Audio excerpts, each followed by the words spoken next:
G'day everyone, I'm David Reedy. Welcome to Piano Finally, a podcast by an old bloke who's getting around to learning the piano.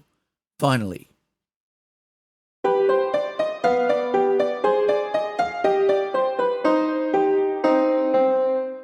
Welcome to show number 77. Thank you very much for listening. If you're back for another episode, then thanks for returning. If this is the first time you're hearing the podcast, I hope you enjoy what's in the show. And don't forget to subscribe if you do like it.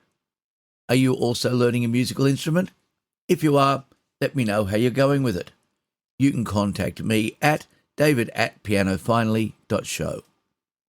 Teaching is finished for the year, but I still have to go into work from Monday to Thursday this week, as there are parent-teacher interviews, meetings, and first aid and fire training to do.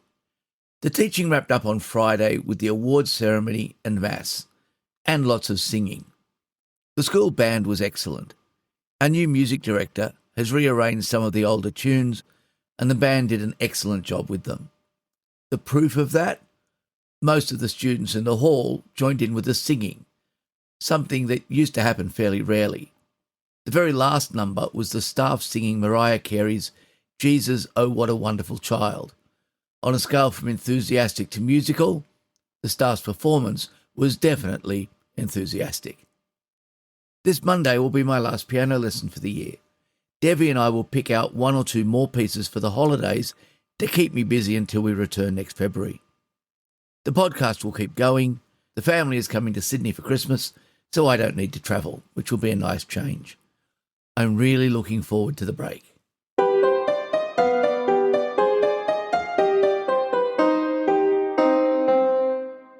Merriam Pianos is one of those YouTube channels I watch fairly regularly, even though I'm not in the market for a piano. Merriam Music is a Canadian music business with a number of locations in Canada and the United States. Their YouTube channel is fronted by Stu Harrison, the president and co-owner of the business. Stu is a graduate of the jazz program at the University of Toronto.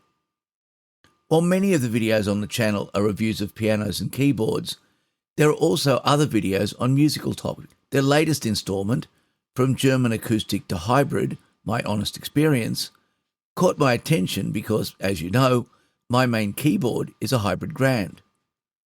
Although Merriam sells the piano Stu is talking about, this isn't a sales video. It is Stu talking about why he sold his old Grotrian upright piano and replaced it with a Kawai NV5 hybrid. It's an interesting video, and it's clear that Stu still prefers an acoustic piano. As he says, an acoustic piano is perfect if you have the perfect setup. But he found that real life got in the way, and he wasn't able to make as much use of the piano as he wanted. Considering other family members and neighbours, he didn't have the opportunity to use the piano as much as he would have liked. The hybrid solved that problem.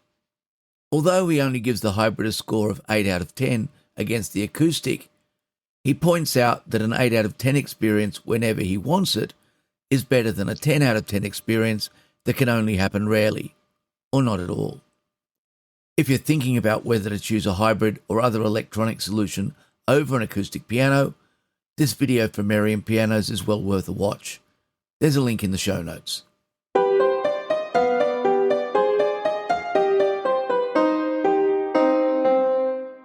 Christmas shopping. Despite the title, this isn't going to be a set of suggestions as to what to buy for Christmas gifts. Instead, I'm going to look at the reasons why you might give something musical as a gift, especially why you should give something musical to a young person.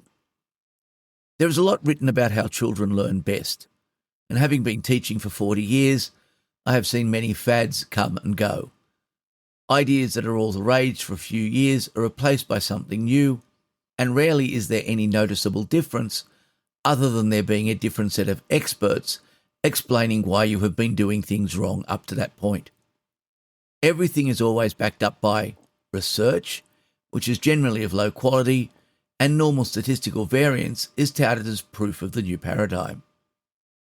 So here's what I've noticed over the past 40 years.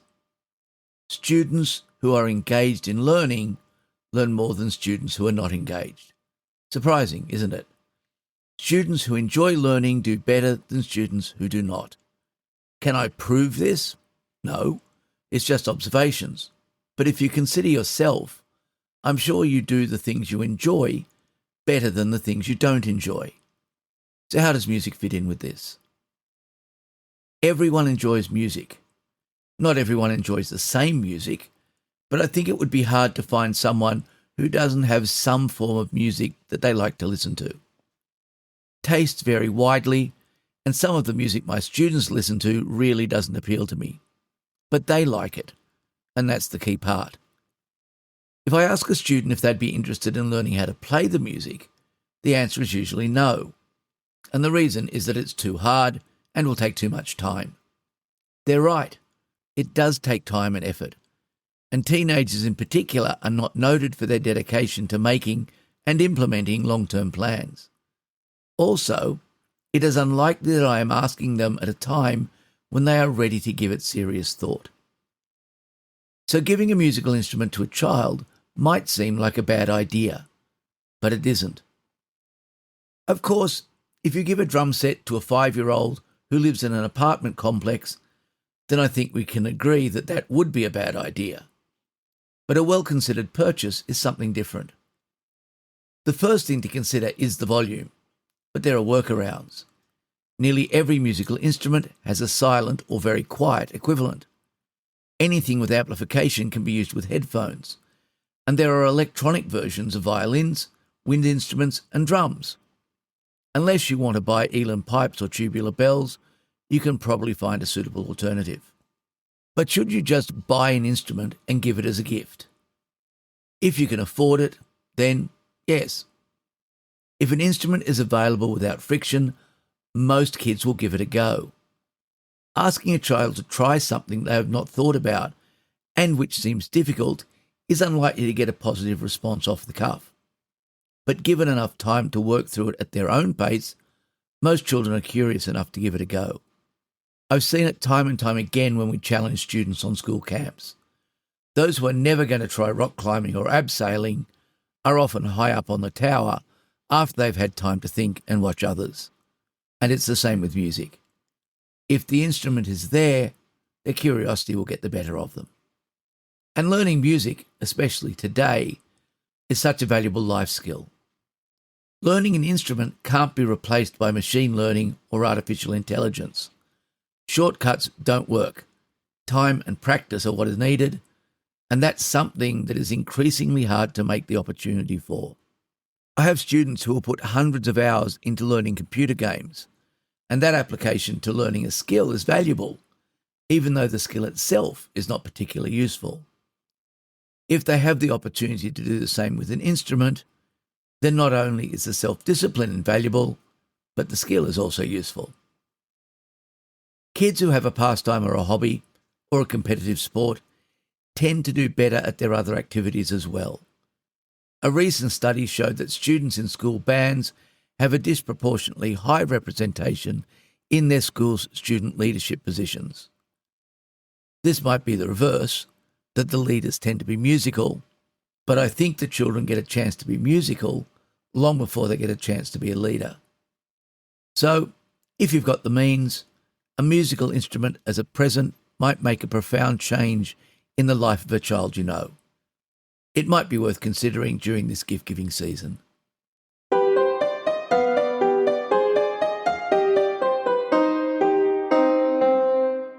I mentioned last week that the newest sets of piano music from the Australian Music Examinations Board have just been released. I was able to get to Carlingford Music on Saturday to pick up 2 of them. This is partly because I wanted to review them for the podcast, but also because Devi and I were talking about adding a new piece or 2 to see me through the holidays.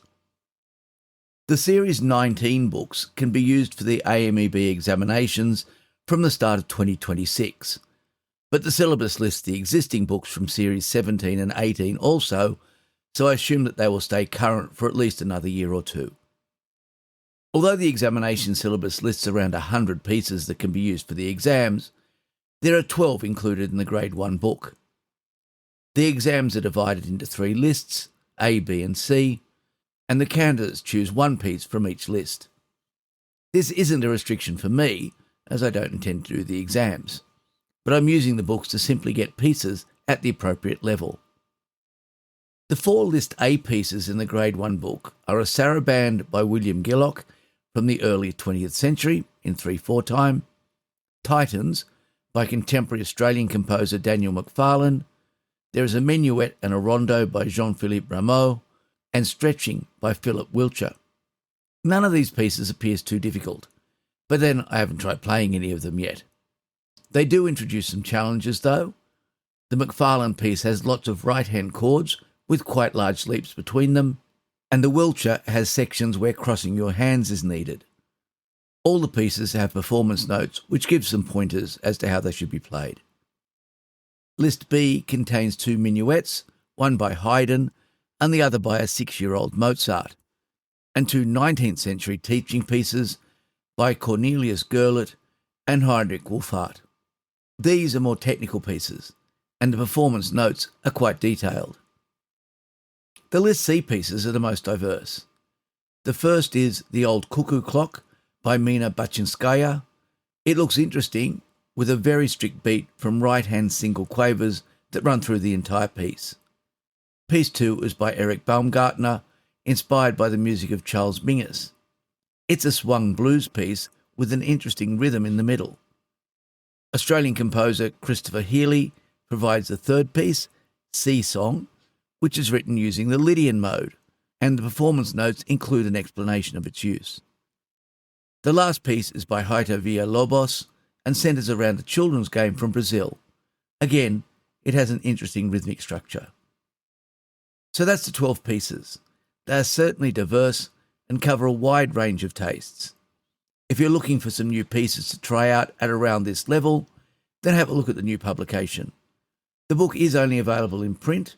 AMEB don't make their music available digitally, although you may be able to find the scores in other places. I think the price has gone up. The Grade 1 book costs $47 Australian. You can get it directly from AMEB, or pretty much every Australian music shop will have it. There's a link in the show notes.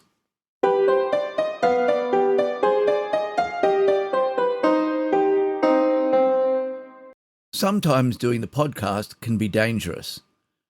While writing this week's essay, I mentioned Elan pipes, an instrument I've always been interested in. I went to check that I had the spelling of Elan correct and found that you can get a full set for around $2,000. Now I'm thinking that might make a nice birthday present for myself. Just one tap of the Pay with Apple Pay button is all that is needed. And there's even an online course to learn the basics. Based on last week's essay, I'd like to help you get your music out to more people.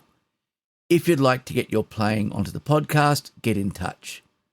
I'm thinking of adding a section to the shows where someone else tells us a bit about their musical journey and where they're at, and then share some of their music. It doesn't have to be perfect, it just has to be you. It's still only an idea, I haven't made any concrete plans, but if you're interested, drop me an email. We can work something out. If you'd like to contact me, email is the best way. You'll find me at david@pianofinally.show and the website at www.pianofinally.show. In both cases, Piano Finally is all one word. The show is also available on Spotify and as an audio-only stream on YouTube. You can subscribe via any popular iOS or Android podcast application or from directories such as Apple Podcasts, Spotify or YouTube.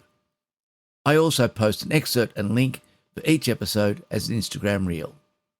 If you're learning a musical instrument, let me know how you're going with it. What's going well and what are the challenges? How are you managing your time to fit all the practice in? And what pieces are you enjoying the most? So, until next week, I hope your piano stays in tune and you enjoy your time at the keys.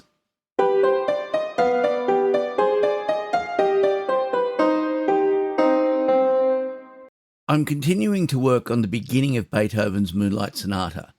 It's slowly improving, but there's still a long way to go. I'm using the score, of course, but mostly it's the notes that I've made of the chord and note progressions. It's still fun, it's still slow going, and I'm still only up to the place where the melody begins. But over the holidays, I hope I'll move on. The flute piece is coming along nicely. I can play it at the correct tempo if I only use my right hand, but I slow down a fair bit when using both, as you'll hear. At the moment, there are two main parts I'm concentrating on. Firstly, there are a number of places where the note in the left hand is played staccato, while the right hand note is legato. I usually get the staccato right, but then also play staccato with the other hand. I haven't practiced that in this week's progress. I know I'll get there eventually. I have added a new piece to try out. It's based on Rossini's Barber of Seville, and once Devi showed me how it was meant to be played, it started to make sense.